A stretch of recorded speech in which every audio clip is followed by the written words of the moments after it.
नमस्कार, मैं हूं रंजीत झा।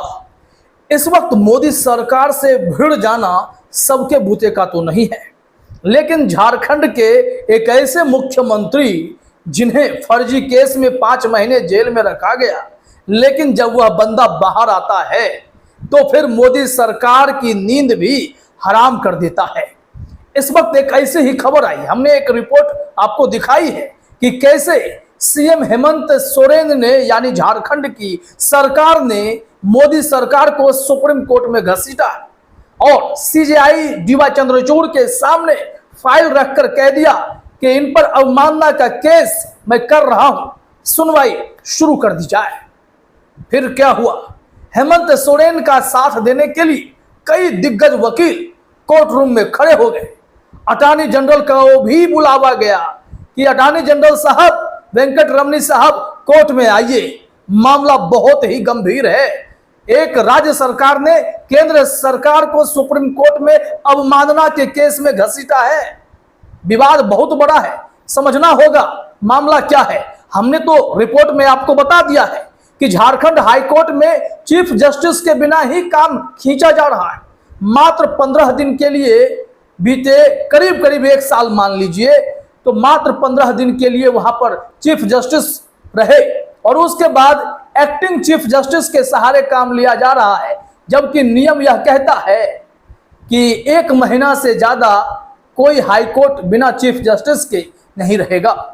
फिर भी केंद्र सरकार की मनमानी और अपने पसंद के जजों की लिस्ट जब तक ना मिल जाए तब तक मुहर नहीं लगाने का रवैया अब कई अदालतों को इसका खामियाजा भुगतना पड़ता है, जिसके चलते अब हेमंत सोरेन ने कहा मैं तो बिगुल फूंक दूंगा और झारखंड सरकार ने मोदी सरकार को घुटने पर लाने के लिए जैसे ही सुप्रीम कोर्ट में मामला भेजा, अटॉर्नी जनरल भागे भागे आए तो सही, लेकिन उन्होंने कहा कि जज साहब, सीजेआई साहब, मैं आपसे आग्रह करता हूं, हाथ जोड़ता हूं, कृपया इस केस को ना सुने, एडजॉर्न करें।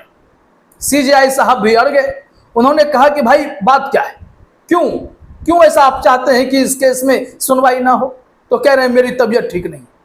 मतलब कोई लॉजिक है या नहीं है? पूरी बात हम आपको समझाते हैं कि हुआ क्या।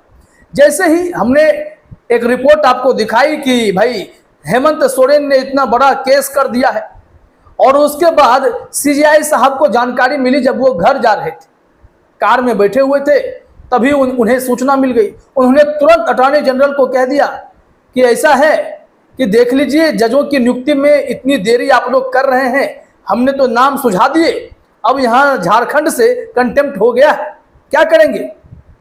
तो अटॉर्नी जनरल कहते हैं कि जज साहब मुझे इसकी कोई जानकारी नहीं है, मैं अभी कुछ नहीं कहूँगा, मैं देखता हूँ। और आज कोर्ट में बात बिगड़ गई।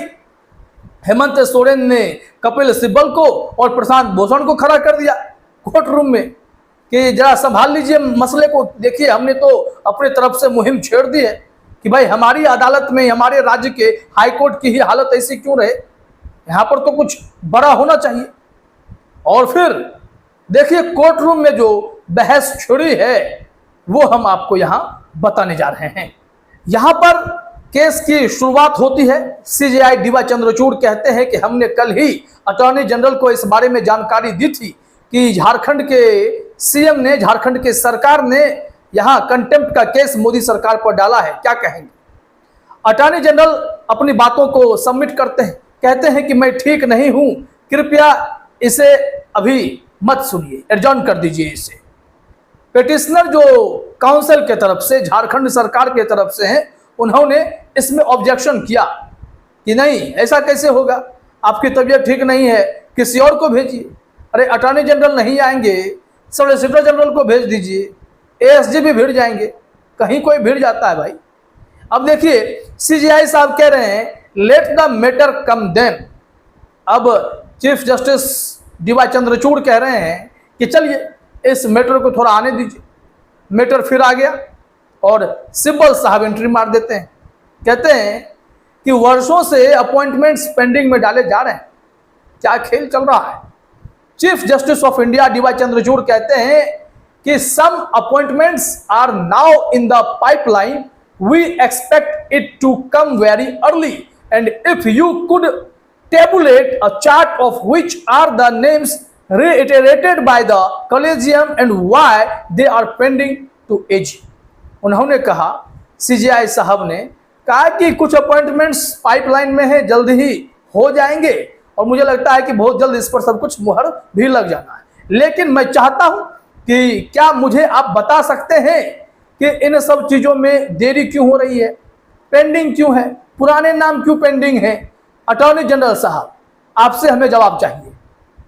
तो फिर एजी साहब सीजीआई को ना कह के सीधे सीधे कपिल सिब्बल को बोलने लगते हैं कि it is easy for our learned friend to come and say why it's not being done but your lordship knows. उन्होंने कहा कि बहुत कहना आसान है हमारे दोस्त कपिल सिब्बल के लिए या प्रशांत भूषण के लिए कि क्यों नहीं अपॉइंटमेंट हो रहे हैं, क्यों पेंडिंग है, लेकिन जज साहब आप तो जानते हैं। सीजीआई साहब को अटॉर्नी जनरल कह रहे हैं। फिर सिब्बल कूद पड़ते हैं बीच में कि जस्टिस सारंगी जो उड़ीसा हाईकोर्ट से झारखंड हाईकोर्ट ट्रांसफर किए गए थे चीफ जस्टिस के तौर पर, वहां कम से कम वो 6 महीने अपनी सेवा दे सकते थे। आप लोगों के कारनामे के कारण मात्र 15 दिन की उनकी नियुक्ति वहां हो पाई। या वो खेल हम कर रहे हैं और मेरे लिए कहना आसान है, क्या बात करते हैं अटॉर्नी जनरल साहब। और फिर यहां देखिए प्रशांत भूषण की एंट्री हो जाती है। Prashant Bhushan refers to petition filed in the matter और उनका प्रेयर ये था, our prayer was if it is not responded within 6 months it will be deemed to be appointed it out petition में प्लीज बी लिस्टेड। इन्होंने कहा कि मेरी प्रार्थना यह थी कि अगर इस मामले में 6 महीने तक कुछ नहीं होता है तो इसे स्वतः अपॉइंटेड मान लिया जाएगा और हमने इसी मामले में पिटीशन भी लगाया था, कृपया इसे भी आज लिस्ट कर ही लिया जाए। तो एजी कहते हैं कि अब देखिए इस मामले को आप कंटाजियस मत कीजिए, don't make it contagious. What does it mean mister Sibal, क्या मतलब है इसका? तो सिब्बल साहब कहते हैं कि मैं यहां पर इंस्टीट्यूशंस के संरक्षण की बात कर रहा हूं, मुझे इस इंस्टीट्यूशंस की चिंता है तो मैं तो बोलूंगा। सीजीआई कहते हैं ultimately mister AG the idea is not to unearth the skeletons in the cupboard but to move forward, we will list that no difficulty. क्योंकि जो याचिका लगाई गई कि भाई इस केस को नहीं सुना जाए, इस केस को बाद में सुना जाए, लेकिन सीजीआई डीवाई चंद्रचूड़ के सामने कपिल सिब्बल भी खड़े थे और प्रशांत भूषण का वो मैटर भी पड़ा हुआ था, जिसके चलते सीजीआई साहब कहते हैं कि एजी साहब आइडिया बेसिकली यह है कि हम अलमारी में पड़े कंकालों को उजागर न करें लेकिन आगे तो जरूर बढ़ें। ऐसे में जो झारखंड ने चिंता जताई है और जिस तरीके का केस मोदी सरकार पर किया गया है, इस पर सुनवाई तो होनी चाहिए और हम इसमें केस की लिस्टिंग जरूर करेंगे, कोई कठिनाई नहीं होगी। और आप जो एडजॉर्नमेंट चाहते हैं कि इस पर सुनवाई ना हो, वो चूंकि एडवांस में आकर वेंकटरमणी साहब ये बोल गए, उन्होंने कहा कि नहीं इस पर केस तो लिस्ट किया जाएगा। कई बड़े वकील इसमें हेमंत सोरेन के साथ खड़े हैं, तो विवाद जो है अभी देखिएगा दिलचस्प होगा।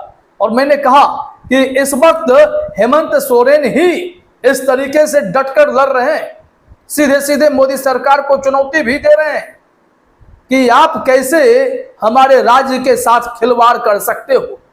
पहले मुख्यमंत्री को जेल में डालने का षड्यंत्र, फिर हाईकोर्ट में चीफ जस्टिस के बिना काम करने देने का एक खेल, जिसमें कॉलेजियम ने नाम क्लियर भी कर दिया तो भी कुंडली मारकर बैठे रहे। अब सारंगी साहब चलिए वो तो रिटायर हो गए, लेकिन यहां पर गौर यह करना है कि एक राव साहब हैं जिनकी फाइल पेंडिंग है, जिसे मोदी सरकार अप्रूव नहीं कर रही, नहीं तो वो इस वक्त झारखंड हाईकोर्ट में चीफ जस्टिस होते और उनकी फाइल भी लटकाई गई।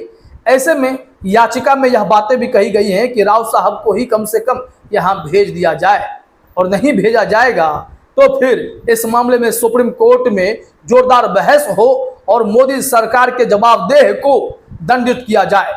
अब देखते हैं कि यहां पर क्या फैसला होता है, किस तरीके से केस को आगे बढ़ाया जाता है। लेकिन अब मामला बेहद दिलचस्प होता जा रहा है। फिलहाल इस वीडियो में इतना ही। आप सभी का हमसे जुड़ने के लिए बहुत बहुत धन्यवाद।